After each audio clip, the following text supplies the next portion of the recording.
My name's Kilroy and I've been working on this project now for about 2 years, so it's quite unusual for me to be looking at the landscape, because I've been very close to the project in terms of its development and actually looking at what it's going to be, what it's going to do, and all the details of it. So to take that step back and look at where we are has been quite a difficult thing to do, actually, to see where its position is, because we're getting to the point now where we want to bring this out into the open and to be there for something for people to use.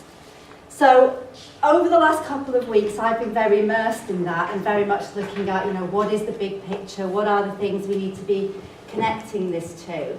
And as you'll see, I've got some slides that give you an insight into where I got with that, which hopefully will set some context for the day and for the conversations that we're going to have.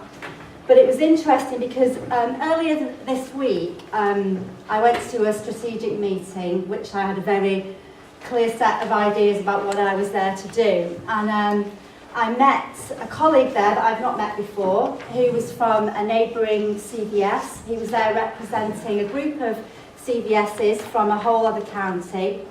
And he said to me, basically, I'm here. I know I'm completely out of my area, but I'm here because I have to be. We've had all of our funding cut completely. We've lost 2 CVSs over the last few months. We've had to amalgamate a lot of our services. We don't really know what we can offer in each individual area. He said, and to be honest, we're desperate. We're feeling quite desperate. He said, and what I've realised is we can't do things the way we've always done them. We've actually got to do things completely differently. We've got to find ways of turning up to things that we don't normally turn up to, find ways of working together. And we've got to overcome a lot of the things that we think we can't talk about with each other.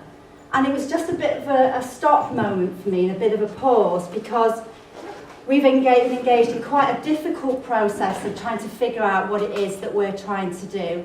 And really what we've had is an amazing luxury of a lot of time to have that conversation.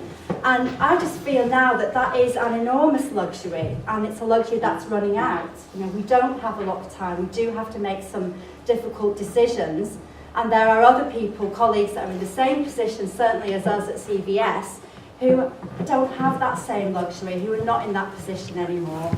So I feel like I come here with an increased sense of urgency that hopefully what we can try and do is come together and find the way that we use the time that we have to make sure that we've got the right things in place to support organisations going forward, because other areas don't have that time and don't have that luxury. So when I come here to you today and say thank you for coming, I really do mean that, because I know what it takes at the moment to take time to come to something like this when we're so thin on the ground, everyone's stretched. When you pick up the phone to speak to somebody and they're not in their job anymore, or they've been moved to a different department, all their department's gone, and that is the reality. So I just wanted to start on that point, because I think that gives us that sense of urgency, that it isn't just kind of coming, having some lunch and a nice chat. Actually, we want to start and do something. So that's where I'd like to sort of begin with it. So this very much focuses us on the reality of where we are now. And actually, if you look at this survey, what we can see is this is having a very big impact on people. So it's not just about what's happening to services and people out there that we're all working for, but it's also what's happening to the people working in those circumstances. And I just think, often we have conversations that are up here around what we want to try and achieve and what our vision is and what we're trying to do, when actually what I heard from this person was that when you're focused here, you don't really feel like you have the luxury of those conversations, but actually what that creates then is a real willingness to do something. And I don't often quote Keanu Reeves, but there is a moment in the film when the earth stood still where he says, at the precipice we change. And I think maybe that's where we are. We're at that precipice, and it certainly has just kind of felt like that more and more recently.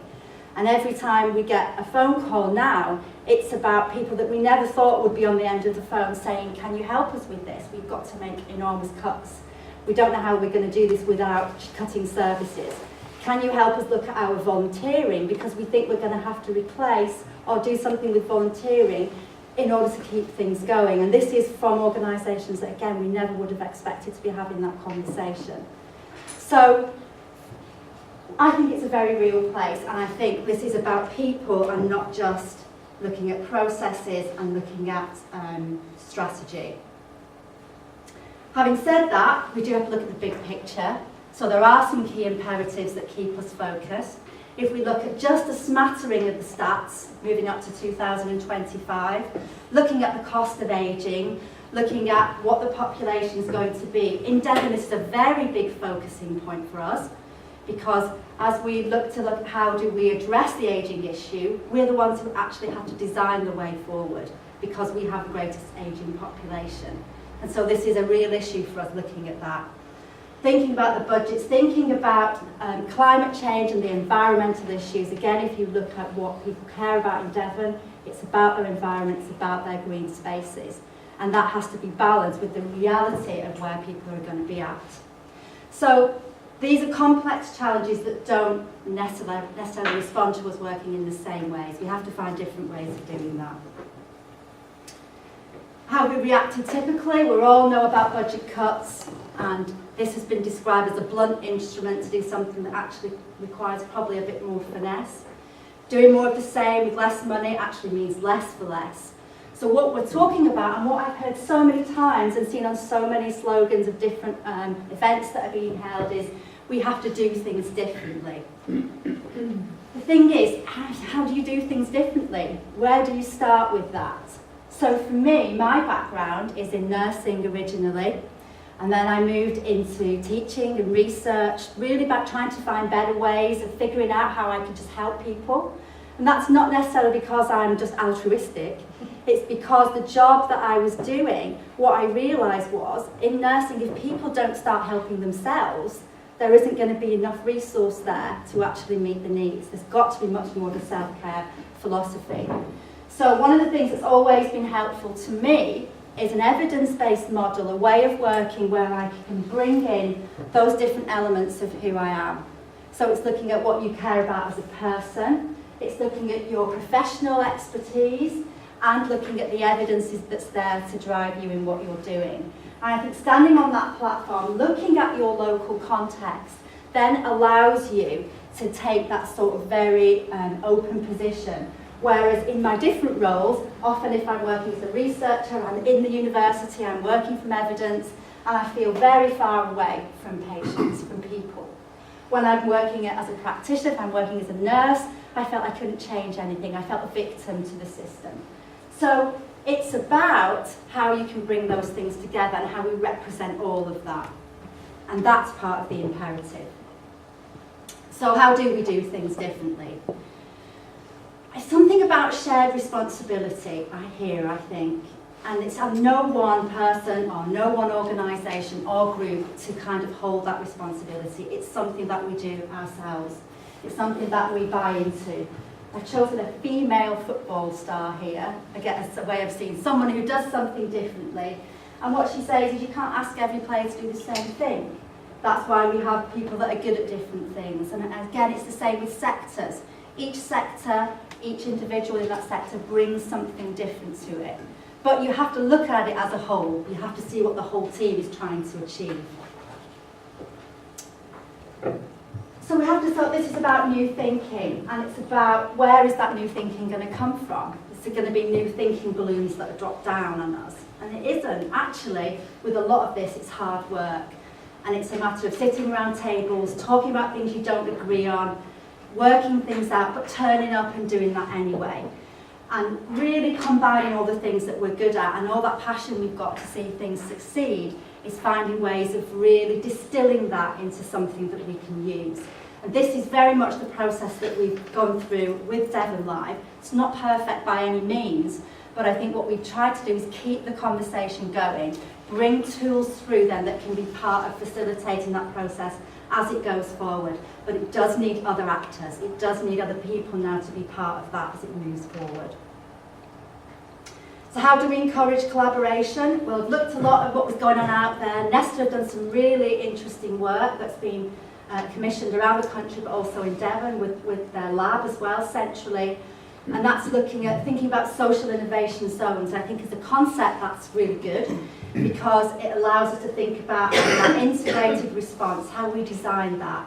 And that's something that we very much looked at with Devon Live, is how we can be responsive. The thing that you always see in research about the community sector is that its key, unique selling point is its ability to be responsive, do things quickly. And certainly people coming to us are looking for that.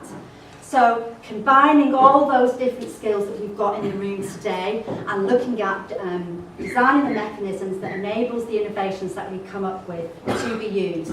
We've got tools, but they're no good if they're not used, and that's again part of what we want to do today. What does integrated response actually mean? So it's again looking back at localism. You know, we sort of identified with that, it sort of happened, but again, how do we fit in what we're doing with that wider agenda? And really looking at what sort of social contracts that we're making with each other as we take it forward. In order to do any of that and think about this at that strategic level, what we need to know is what communities themselves care about. So the other side of that is, yes, we might have all that information, but what about the communities? And what I just want to show you, there's actually, it's a huge piece of work that's been done by Barrett Values Centre. I don't know if anybody's come across this piece of work, but it was a survey of 4,000 people across the UK, looking at what they care about, looking at what they think the priorities are. Real big difference between what they saw in their communities and what they saw nationally. They feel that they're still in touch with their communities, they feel like they've still got a say, but in terms of the national picture, it's much more bleak actually, and they feel like they don't really have a sense that they're in touch with that, they don't really have a sense of being identified with it. So in terms of, this is a spread, it's quite interesting to look at it in terms of priorities. Some of the things there are definitely things that we're working with as organisations, and we've seen a massive jump in terms of how important they are for people. Caring for the elderly comes out top, right across the board. It was, apart from in Wales, which is about accountability, caring for the elderly is just underneath there. Accountability, affordable housing, caring for the disadvantaged, employment opportunities, and then you've got more things like honesty and dependable public services. So actually it just gives you a bit of a sense. And when we look at that in terms of values alignment, what they did with this survey is take 3 basic polls. So first of all, they looked at who you are as a person, that's your personal values, and that was the list that people came from, which you might expect people would come from that perspective. In the centre was citizens' perceptions of what they see in the UK, and I was really surprised by this, but what a bleak picture it actually is, and the way that we see, whether it's right or not, the way that we see our country, where these people have kind of portrayed it. But then also in terms of the desired culture, I think there are real things there that we can do, and real focal points that we can bring work around, and work that's already happening, and giving it that focus and looking at it, that this is actually what people want. So for me, this is where research comes in helpful, because you know that, this is not telling you anything you don't know necessarily, but it's helpful just to see that you've got the evidence there that's supporting you as you're trying to take the work forward and trying to do something more targeted.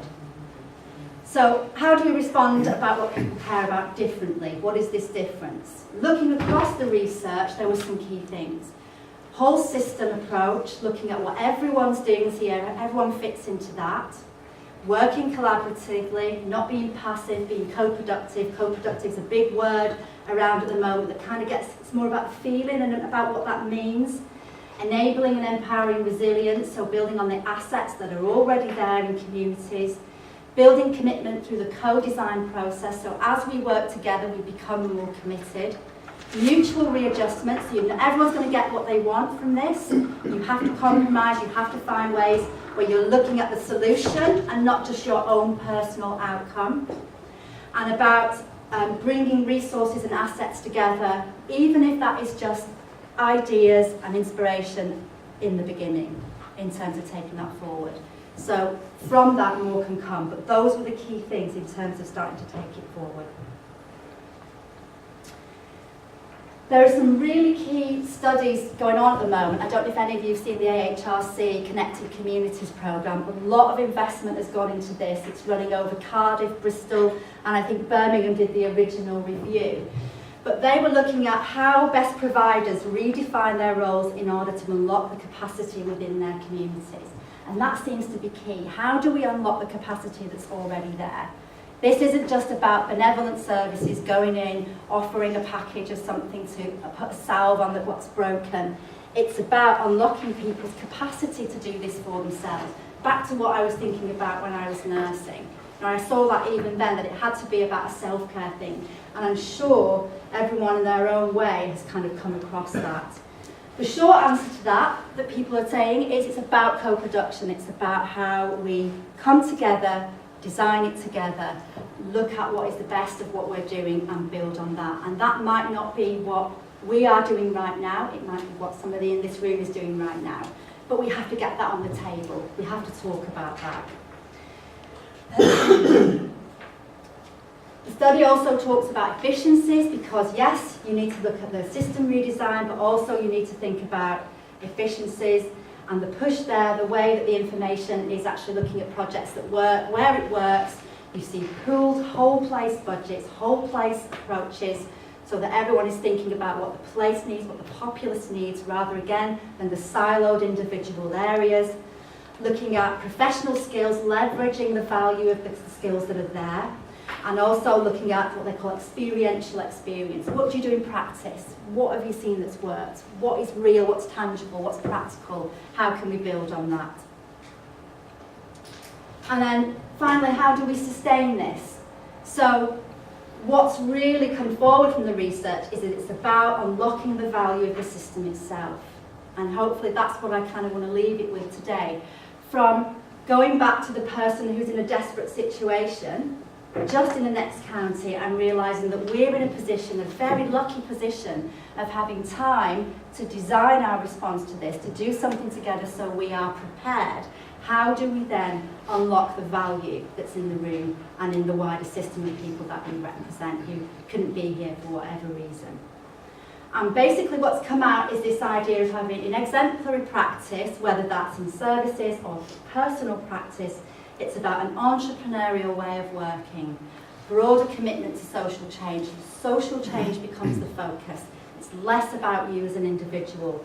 Credibility with professionals and communities, so there's a clear sense of what you're doing. It's based on evidence. It's actually got a clear focus. It's realistic and it's doable and it's transparent as well. And local knowledge, so using the networks and the people that have got the local knowledge who are able to make that work, including the people themselves are included in that process. So if you look at the most important driver of collective co-production, which is about a whole system looking to co-produce itself and its future, then it's again, conversely, it's about individual action having that impact and feeling that we can have an impact.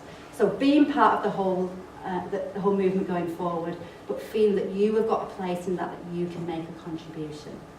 So that's where I want to leave it. I think we're going to come today and talk to you about Devon Live and some of its tools that have been generated from this process that we've been through, but we just see that as part of the picture. It is only a series of tools. It's not the panacea for everything. It really brings something to the table. What we want to do is to put that down and say, these are resources that we want to make available to the group of people who want to work with this. And that's the starting point for today. Thank you.